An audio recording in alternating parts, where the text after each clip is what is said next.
안녕하세요. 오늘은 정렬에 대해서 한번 배워보겠습니다. 정렬 기능은 데이터가 많을 경우 보기 쉽게 순서를 정해서 데이터의 위치를 변경해주는 기능인데요. 정렬에서 기억하셔야 될 게 우리가 지금 보고 있는 이 표를 정렬을 한다고 쳤을 때, 예를 들어서 이름을 기준으로 가나다 순으로 정렬을 한다고 했을 때 이름만 정렬이 되면 안 되겠죠. 그 사람에 대한 사번이나 부서명이나 점수 같은 거는 그대로 있고 이름만 변경되면 다른 사람의 정보가 그 위치에 오게 되거나 이렇게 돼서 데이터가 완전히 바뀌는 거잖아요. 그래서 우리가 정렬할 때 조심하셔야 되는 게 뭐냐면, 정렬할 때 범위를 잡게 되는데 이렇게 잡는 거는 절대로 하시면 안 됩니다. 이름을 정렬하겠다고 이렇게 범위를 잡고 하시면 엑셀 입장에서는 지금 범위 잡은 이 부분이 표 전체라고 인식을 해요. 그래서 요것만 정렬이 됩니다. 다른 건 그대로 있고. 그래서 정렬하실 때 두 가지 방법으로 범위를 지정을 하셔야 되는데, 하나는 정렬할 그 필드의 제목만 클릭을 하시던가, 아니면 아예 표 전체를 다 잡으시던가, 이 두 가지 방법만 사용을 하셔야 됩니다. 절대 어떤 데이터 표에서 특정 필드 몇 개만 잡는다던가 하나만 잡는다던가 이렇게 범위를 잡으시는 거는 정렬에서는 절대로 안 됩니다. 일단 그걸 기억을 해주시고요. 한번 정렬 기능에 대해서 알아보겠습니다. 정렬 기능은 데이터 탭에 있는데요. 데이터 탭에 보시면 정렬 및 필터라고 이렇게 묶어져 있는데, 이 중에 이 부분, 요 세 개의 명령이 정렬 기능이에요. 이 중에서 이 두 개는 우리가 아까 말씀드린 이렇게 범위 잡는 것과 제목 클릭하는 거 두 가지 방법이 있다고 그랬죠? 정렬할 때. 그 중에서 이렇게 제목만 클릭해서 정렬할 경우 사용하실 수 있고요. 요 옆에 있는 요 정렬 기능은 물론 클릭하시고 정렬 누르시면 지금처럼 표가 자동으로 다 잡히기는 해요. 이 정렬 기능은. 하지만 안전하게 표를 범위를 다 잡아주시고 그리고 정렬 버튼을 눌러주는 게 정석이라고 생각하시면 돼요. 왜냐하면 이어져 있는 데이터 중에서 정렬되지 않을 데이터가 있을 수 있기 때문에 본인이 정렬될 표를 정확하게 범위 잡으시는 거, 그렇게 하고 정렬 명령을 눌러주시는 거, 그렇게 사용하신다고 생각하시면 됩니다. 그래서 이 옆에 있는 두 개의 명령은 간단하게 정렬할 때 사용하고요. 이 명령은 좀 더 복잡하게 정렬할 때 이용을 하게 됩니다. 일단 간단한 정렬부터 먼저 알아볼게요. 우리가 아까 말씀드렸다시피 이름을 기준으로 해서 정렬을 하겠다. 그러면 이름 제목을 클릭을 해주시고요. 이거 지금 보시면 아시다시피 기읍부터 히읗 가나다 순이에요. 히읗부터 기읍, 이거는 하파타 순이에요. 거꾸로죠.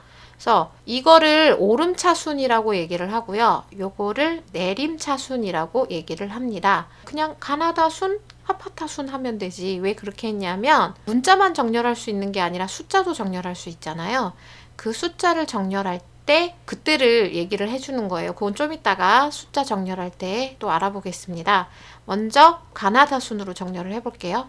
눌러보시면 지금 보시면은 이름을 기준으로 해서 정렬이 됐어요. 근데 이름만 정렬된 건 아니고 옆에 있는 숫자도 같이 정렬이 됐습니다.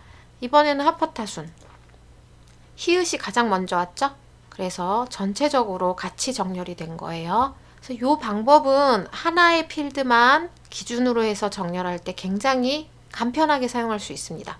하지만 반드시 제목만 클릭하고 정렬을 하셔야 된다는 거 잊으시면 안 돼요. 이번엔 숫자를 한번 해볼게요. 직무수행 능력 제목을 찍으시고 이 아까 말씀드린 그 오름차순이 어떤 의미인지 지금 숫자로 한번 알아볼게요.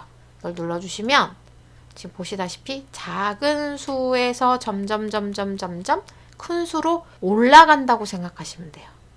그러면 이 내림차순은요? 눌러보시면 큰 수가 가장 먼저 앞으로 왔죠? 큰 수부터 점점 작은 숫자로 내려간다고 생각하시면 됩니다. 그래서 이름이 내림차순이에요. 아시겠죠? 자, 이번에는 요 두 개 간단한 정렬 기능은 사용을 해봤고, 이번에는 정렬 명령으로 한번 정렬을 해보겠습니다. 자, 범위를 잡아주시고요. 정렬 명령을 클릭을 해주시면 지금처럼 대화 상자가 뜨는데 좀 더 복잡하게 정렬할 수 있는 기능이에요. 아까 요것보다는.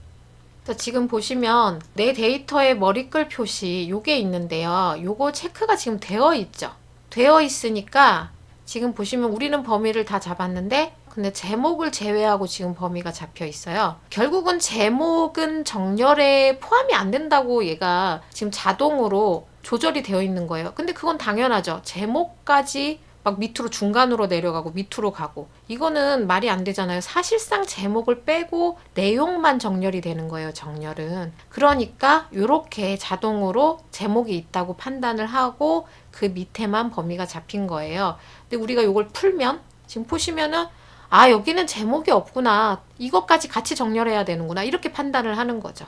근데 보통은 표에서 첫 줄은 제목이기 때문에 이게 기본으로 체크가 되어 있는 겁니다. 뭔지 아시겠죠? 자, 그리고 우리가 지금 보시면은 가장 먼저 봐야 되는 게 정렬 기준이에요.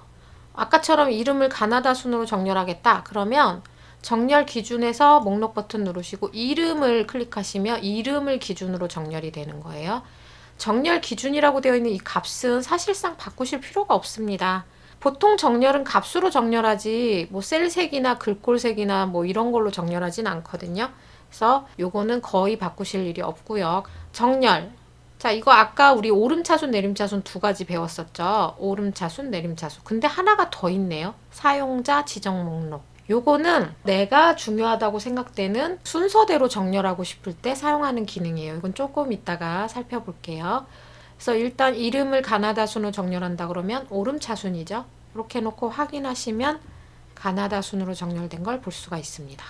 근데 이렇게만 정렬할 거면 굳이 정렬 기능 안 사용하고 그냥 이걸 눌러도 되겠죠. 그래서 정렬 기능은 좀 더 복잡한 기능을 수행할 수가 있어요. 자, 예를 들어서 직위를 가나다 순으로 정렬을 하고요. 기준을 추가할 수가 있습니다. 자, 그럴 때 어떻게 되는지 보세요.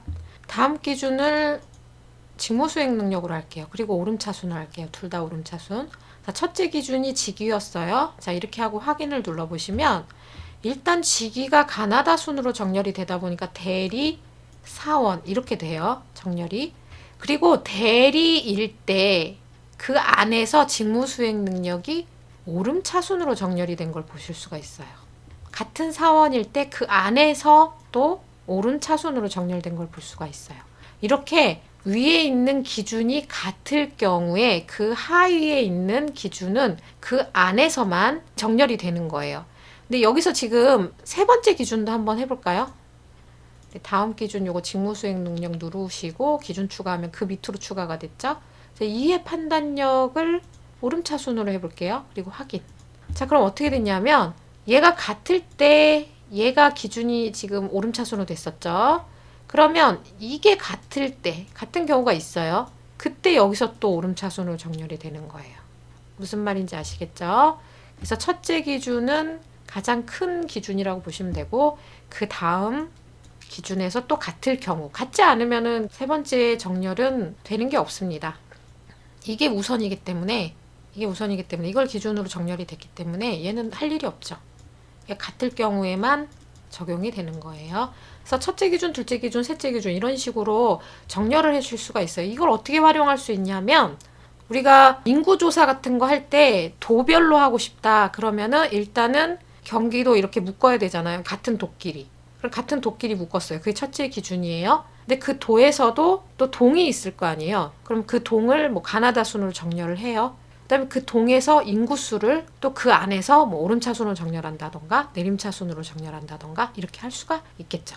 자, 그러면 정렬을 이렇게 여러 기준을 하는 걸 지금 해봤고요. 이거 지우는 거는 삭제하시면 됩니다. 선택하고 삭제, 선택하고 삭제. 자, 이번에는 사용자 지정 목록에 대해서 한번 배워볼게요. 부서명을 해보겠습니다. 부서명을 사용자 지정 목록으로 정렬을 해볼게요. 자, 그러면 이렇게 사용자 지정 목록이라고 대화 상자가 뜨는데 요거는 사실 이따가 따로 말씀드릴게요. 요거는 여기서만 지정할 수 있는 게 아니라 우리가 옵션에서도 지정할 수 있습니다. 자, 여기서 나는 인사부가 중요하고 그 다음이 기획실이 중요하고 그 다음에 총무부 이렇게 하고 싶다.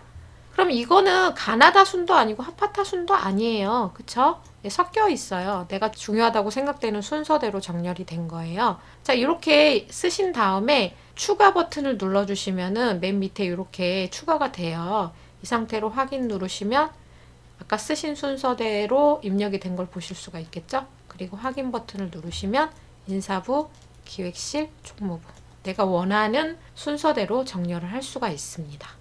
그래서 이렇게 사용자 지정 목록까지 알아봤습니다. 정렬 기능이 쉽기는 한데 좀 복잡하게 이용을 할 수도 있어요. 그러니까 아까 말씀드린 조심하셔야 될 부분만 좀 조심해 주시면은 그래도 굉장히 복잡한 정렬도 잘 하실 수 있을 겁니다. 아까 말씀드린 사용자 지정 목록은 오피스 단추 아니면 2010이라고 그러면 여기 파일에라고 써 있는 녹색 버튼이 있어요. 그거 누르시면은 옵션이라고 있는데요. 옵션 누르셔서 바로 첫 번째 기본 설정에서 여기 보시면 사용자 지정 목록 편집이라고 버튼이 있죠. 이거 누르시면 똑같은 창이 떴죠, 아까랑. 여기서 내가 미리 지정해 놓고 사용할 수도 있습니다. 자, 그래서 오늘은 정렬 기능에 대해서 배워보았습니다.